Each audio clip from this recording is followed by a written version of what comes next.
Hey there, I'm Gabriel Nekashea, author of Orion's Belts, King of Orion, and I'm going to read one of the other books that I wrote. This is the first novel that I ever published, Tilt. So, I'm just going to go chapter by chapter this time. It's a lot more manageable than hour by hour. Tilt by Wild Sweet Orange. I'm especially proud of this part.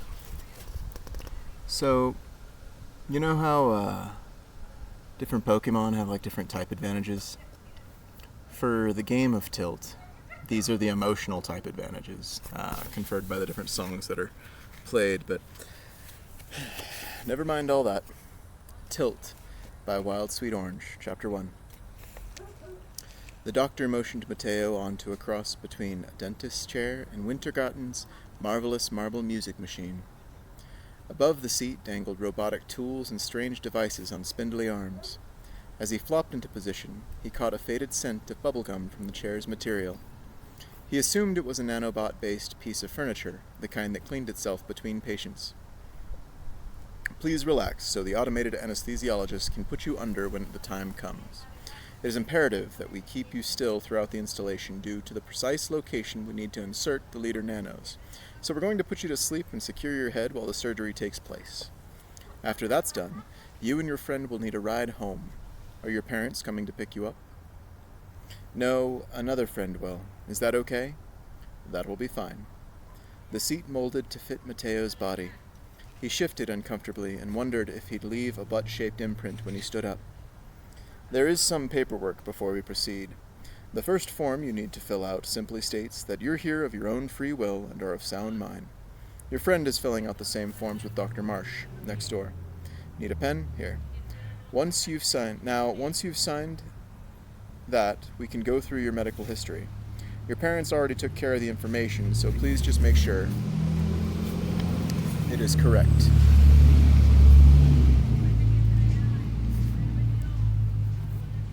I wonder what kind of mileage they get. Please make sure it is correct. Mateo scanned the list of immunizations and inoculations, but the letters seemed to blend together. Had he really received so many boosters and needlings over his 17 years? He signed the paper anyway. Good. Now, this next page is a description of your augment. How the nanobots will tap into your visual and language centers to induce a minor schizophrenic response within the left hemisphere of your...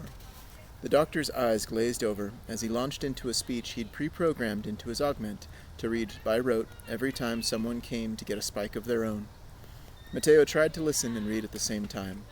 He came away without really accomplishing either. Every few sentences, he caught a phrase he understood like robust first programming and grows into your brain, but the rest might as well have been ones and zeros for all it meant to him. He signed his paper where the doctor pointed. All right, I want you to take the last few pages with you. They detail how to care for your augment. Biggest thing is not to scratch it for the first month. If you do, you might get an infection.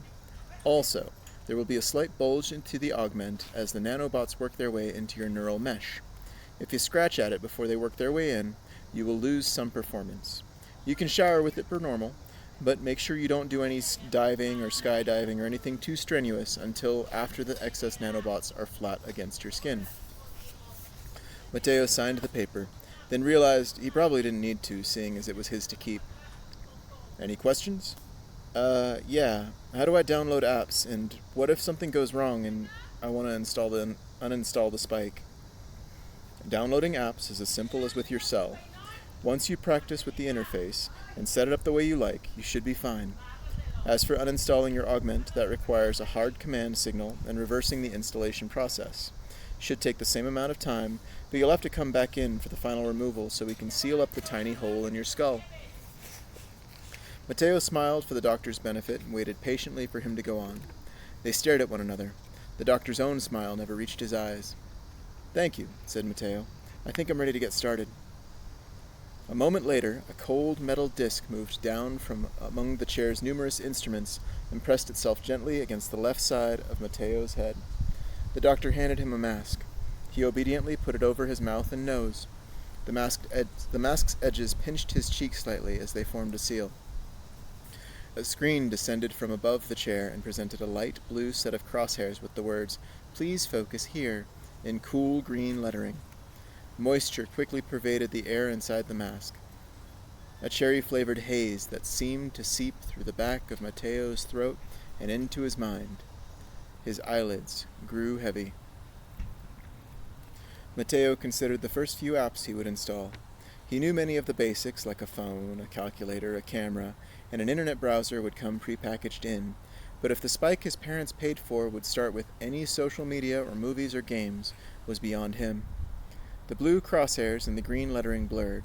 Mateo's mind drifted towards near total abnegation. The anesthetic worked its chemical magic. Blue crosshairs overlapped with the lettering, and shapes blurred until Mateo saw oceanic waves caressing a lush glen. The letters became vines in tall grass. The crosshairs darkened to deep sea blue beneath a halogen-bright sun. A voice somewhere far away asked someone to count down from 100. Mateo tried, but forgot what came after 99. Fireflies danced above the impossible ocean. He'd never seen true fireflies, not in real life anyway. Fish swam amongst the grasses, flitting about like birds. Dream logic comforted his fears away, and the strange images made sense in their own right. He walked along the sandless beach until he found a tree of wires. Clusters of voxels formed its leaves. Mateo suspected he would win points if he ate the digital cherries that adorned its boughs. In the shade of the tree, he found his parents seated at their dinner table. Their plates were empty. His dad gave him the look over his reading glasses and asked him to take a seat. Mateo suspected what came next. "Your mother and I have been talking, and we think you are ready for an augment," said his mom. "However, we have one condition." "We want you to apply to Santa Carla University," said his dad.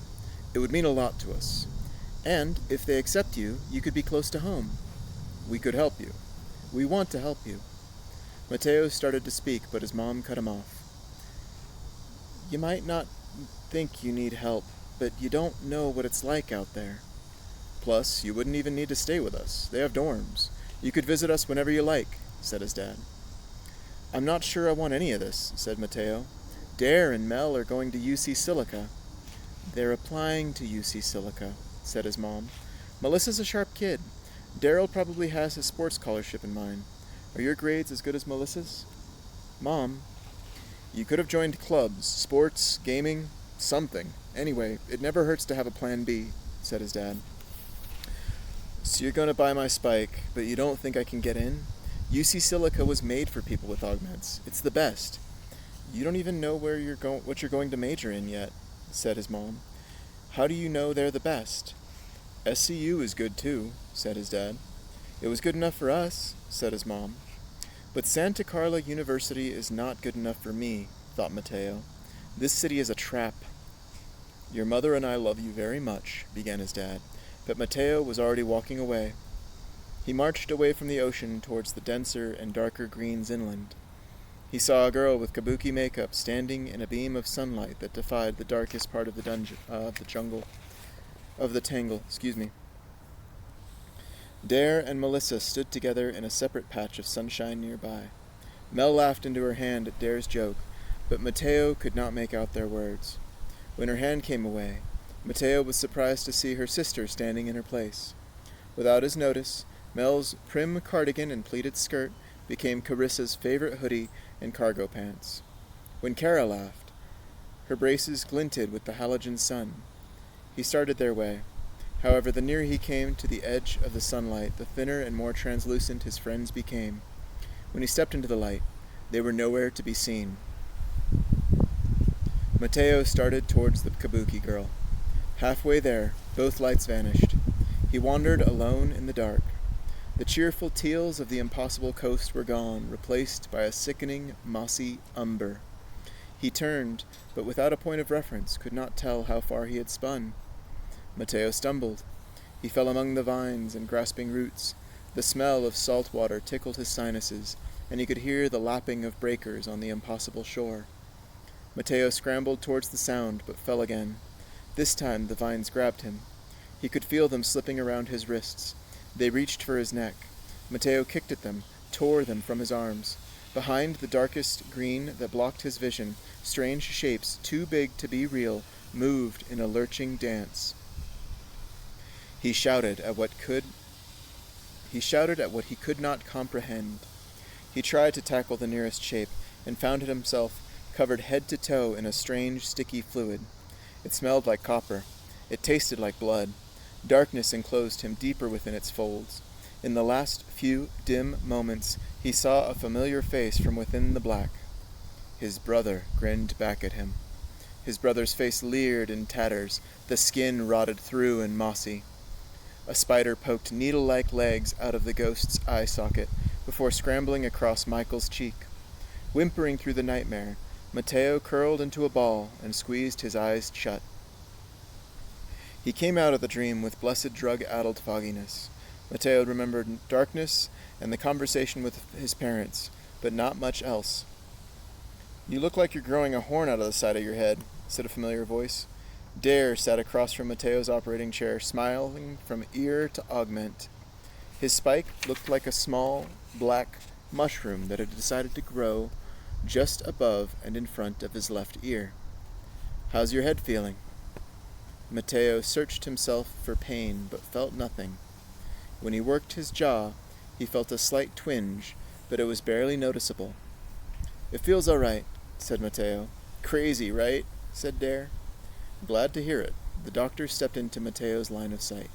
"You're going to have a slight headache until the nanobots have fully worked their way in, but nothing a couple pain pills won't kill for you." Dare beamed at the doctor. "How long until the knockout gas wears off, Doc?" Matteo listed one way and then another. His eyelids weighed more than usual, and it took him a moment to parse what Dare and the doctor said. "That will pass in about 3 hours. Until then, you are not allowed behind the wheel of a vehicle, auto drive or not. I messaged your friend, and she should be here any minute now." Matteo noticed a fuzzy green digital clock hovering just off of his peripheral. As if on cue, it came into focus, displaying 2:54. He thought to himself, "That will get old fast." The clock disappeared.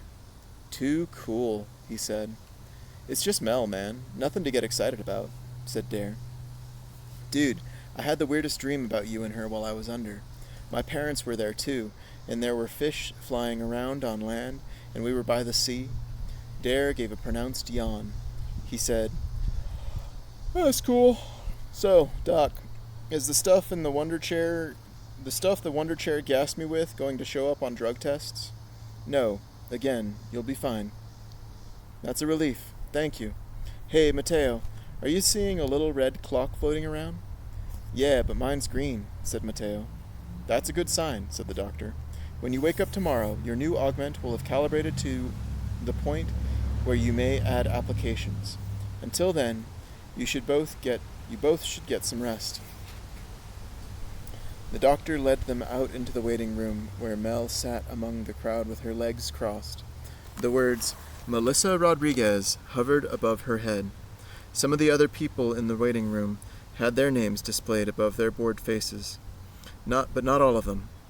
A few names were blurred out. Others were obvious screen names. Mel's eyes were closed, but her fingers danced practiced piano paces through the empty space in front of her. "Are you ready to play Zookeeper?" asked Matteo. Mel blinked and focused first on the doctor, then on Matteo and Dare. "Oh, sorry about that," she said. "You caught me watching something. How did it go?" Dare snickered. "Watching something or sneaking in some fingerings practice?" She blushed. "The procedure went smoothly. Please just make sure these two aren't behind the wheel for the next few hours." The doctor rested his clipboard on one of the little magazine-loaded tables and signed a pair of prescription slips. He started to hand one to each of the boys, but paused for a moment. Instead, he handed them to Mel. "You're the brains of this bunch until they get better. All right? Doctor's orders." Next time will be A Day in the Life by the Beatles. Thank you, and have a good night.